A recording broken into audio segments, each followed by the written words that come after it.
दिवाळीची भाऊबीजेचा सगळा आनंद असतानाही सीमेवर जे भाऊ जे जवान आपल्या सगळ्यांचे लढतायत तिथल्या बातम्यांकडे पण सगळ्यांचं लक्ष आहे, कारण पाककडून सीमेलगतच्या गावांवर आज सतत गोळीबार होतो आहे काल मध्यरात्रीपासून।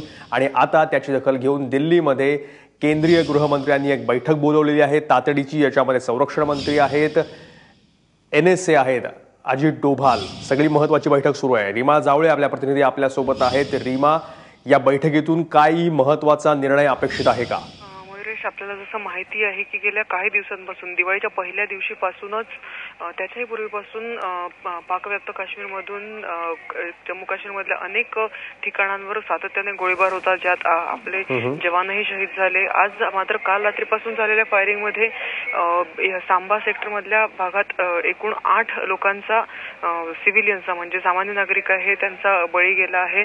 त्याच्या प्रत्युत्तरादाखल भारतानेही BSFने बॉर्डर सिक्युरिटी फोर्सने गोळीबार केला, ज्यात पाकिस्तानच्या 14 चौक्या उद्ध्वस्त झालेल्या आहेत। मात्र हा सगळा क्रॉस बॉर्डर फायरिंग जे आहे त्याची तीव्रता बघता केंद्रीय गृहमंत्री राजनाथ सिंग यांनी उच्चस्तरीय बैठक तातडीनं बोलावली, ज्यात संरक्षण मंत्री Manohar Parrikar, national security adviser Ajit Doval, त्याचप्रमाणे BSFचे DG वगैरे हे लोकही उपस्थित आहेत। आणि ज्यामध्ये मुख्यत्वे चर्चा केली जाते आहे की पुन्हा एकदा भारताला आता क्रॉस बॉर्डर सर्जिकल स्ट्राईकची गरज आहे का, ती केली जाऊ शकते का?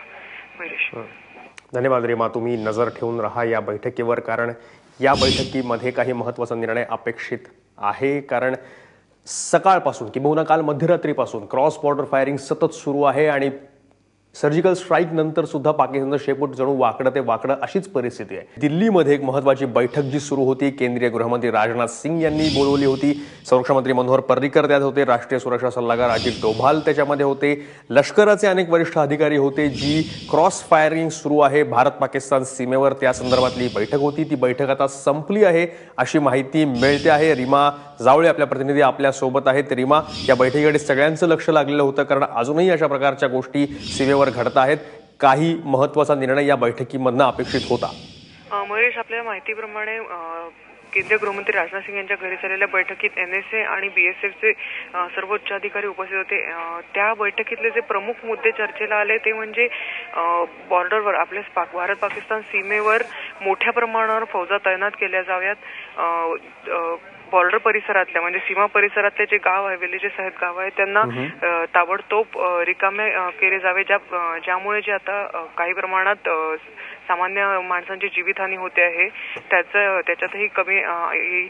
त्याचप्रमाणे सगळ्यात महत्त्वाचा मुद्दा सर्जिकल स्ट्राईकचा जो आपण मगाशी सांगितला होता त्याबद्दलही चर्चा झाली की पाकिस्तानी गोळीबाराविरोधात भारताने कसं उत्तर द्यायचं आणि पुन्हा एकदा सर्जिकल स्ट्राईक केलं जावं का, या संदर्भात हे प्रमुख मुद्दे चर्चेले गेल्याची माहिती मिळते। धन्यवाद रीमा, तुम्ही दिलेल्या सगळ्या माहितीबद्दल। त्याच्यामुळं दिल्लीतली ही बैठक आता संपलेली आहे आणि सगळ्यात महत्त्वाचं पहिलं सगळ्यांचं लक्ष आहे ते म्हणजे या सीमेलगतची ही जी सगळी गावं आहेत त्यातले नागरिक आहेत त्यांना सुरक्षित स्थळी हटवणं, त्यातला हा सगळ्यात महत्त्वाचा मुद्दा होता।